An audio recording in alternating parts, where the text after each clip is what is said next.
दोस्तों, आज हम आपके लिए लेके आए हैं निष्ठा 3.0 का मॉड्यूल नंबर 9 बुनियादी संख्यात्मकता के 20 क्वेश्चन। तो चलो दोस्तों हल करते हैं। निम्नलिखित में से कौन संख्या की समझ विकसित करने के लिए एक महत्वपूर्ण कौशल नहीं है? वह है संख्या नामों का बोलना। निम्नलिखित में से कौन एक बच्चे को प्रारंभिक वर्षा में संख्यात्मकता में दक्ष बनाने का उद्देश्य नहीं है? उन्हें तेजी से गणना करने में मदद करना। नेक्स्ट, निम्नलिखित में से कौन सा परिदृश्य जोड़ और घटाव से संबंधित शब्द संख्याओं में शामिल नहीं है? वस्तुओं का वर्गीकरण। वस्तुओं को वर्गीकृत करने के लिए आवश्यकता है। वस्तुओं को उनकी विशेषताओं से पहचानें। इस प्रक्रिया जिसके द्वारा व्यक्तियों के बीच गणितीय प्रतीकों, संकेतों, आलेखों के माध्यम से सूचनाओं का आदान प्रदान किया जाता है, खालिस्तान के रूप में जाना जाता है गणितीय संचार।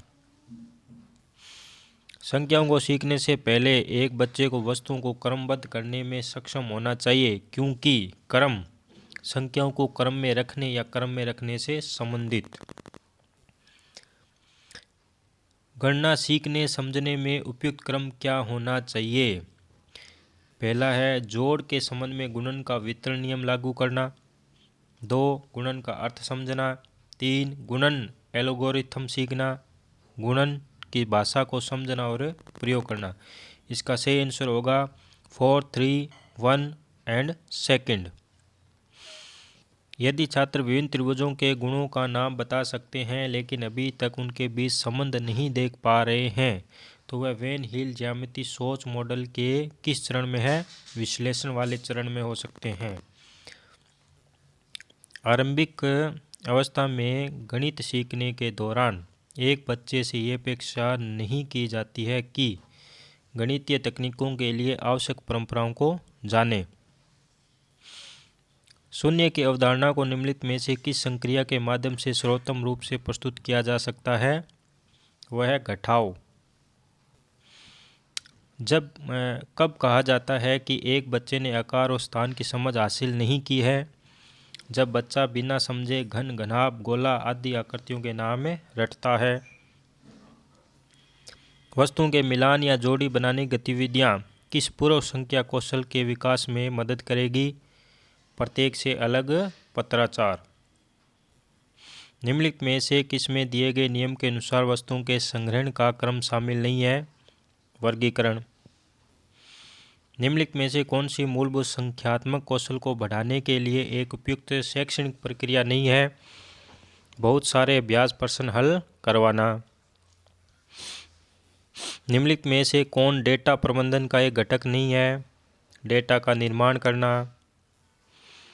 मापन शिक्षण के लिए निम्नलिखित में से कौन सा उपागम नहीं होना चाहिए? शिक्षक द्वारा माप की मापक इकाइयों और उनके रूपांतरों को सीधे पेश करना। निम्नलिखित में से कौन गणित अधिगम के आकलन का आयाम नहीं है? प्रक्रियात्मकता ज्ञान। एक संग्रह की कोऑर्डिनेलिटी को तुरंत समझने की क्षमता आमतौर पर बिना गिनती के 4 या 5 से अधिक नहीं को कहा जाता है? वो कहा जाता है सेप्टिजेशन को। निम्नलिखित में से कौन एक गणितीय प्रक्रिया नहीं है? वह है रटकर याद रखना। कितनी बार 4 जोड़ने से 16 प्राप्त होगा? 4 बार। चलो देखते हैं कितने सही होते हैं। सबमिट टू कंटिन्यू रिव्यू देख सकते हैं आप। सबमिट करके देखते हैं। सबमिट किया, 19 क्वेश्चन सही हुए हैं। अब इसको नेक्स्ट पे चलते हैं।